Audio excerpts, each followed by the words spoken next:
Welcome to Miss Vest's second grade classroom.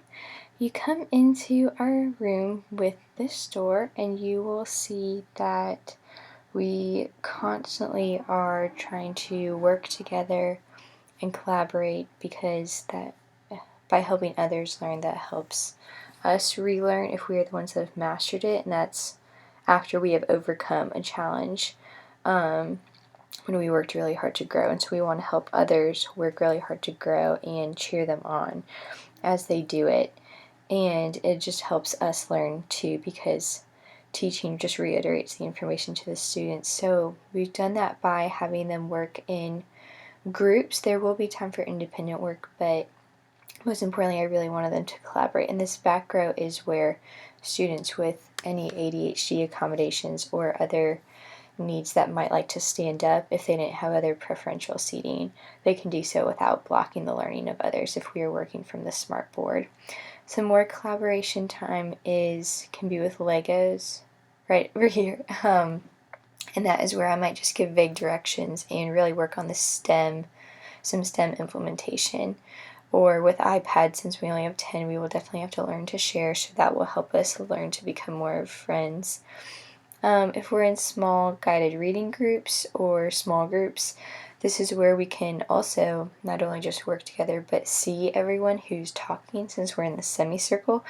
And I think that just really gives significance to listening to others and speaking for others that might be less hurt, even in our own classroom, but also in the world, which is why I still included the map, regardless if that it is not in our second grade standards to learn about other countries. I still think it is important while achieving the other standards. We will also work together and learn how to be friends and be respectful by coming on this rug. The rug is in a different placement than normal for classrooms, but I just want to utilize every inch of the space in our room.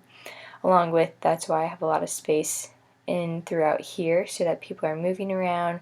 They go to where they can work best during certain times that I allow them to. And this is an easel to show anything that I might want to share with the class that would normally be propped up against a whiteboard ledge or taped up if the rug was near a wall.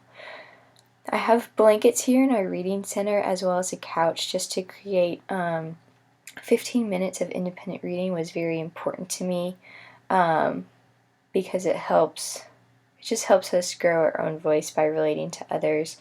And while it would teach us to be responsible, to be leaders of our own education by reading 15 minutes on our own at home, I know that no matter what, some students may not do that. And so in my classroom, I will make sure that they at least get to read 15 minutes independently, and that will be included with snuggling up with a good book here. They're also going to learn how to be responsible for their own materials by putting their backpacks, coats, and lunches here in the cubbies, not at their seat, to again allow that freedom of movement, that no backpacks and stuff are going to get in the way. And then here is where we're going to store our materials. One person from each group, and a group is a set of desks clumped together, they're going to come and get these circles represent group materials, communal materials of maybe scissors and glue and extra paper.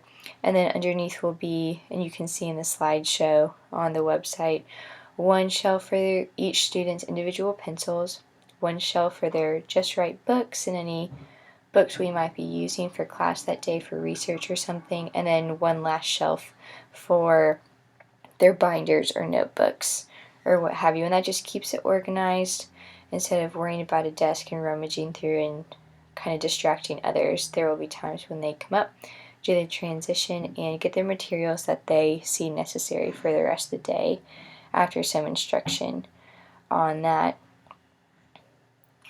And then other than that, the last thing I would say is I put my teacher desk over here in the corner because I don't plan to be there very much. I want to be walking around and interacting with the students and keeping things fresh. And so I just put it in the corner, honestly, for the convenience of having a laptop near the smart board, so easy access to navigate things if need be. But I am more so a facilitator than the person that is leading everything. Lastly, here in this picture, I just wanted to show the same classroom but with some bunting of showcasing students' works on the ceiling, because I think that's fun. That gives them just an empowerment that every student is being seen, and they'll really probably want to work hard because they'll know that that work is going to be displayed up across the ceiling, which is really fun. Along with, we're going to showcase in another area their work that they're currently working on via those clipboards that's also shown in the slideshow. So feel free to stop by any time. I hope you enjoyed our room. Thank you so much.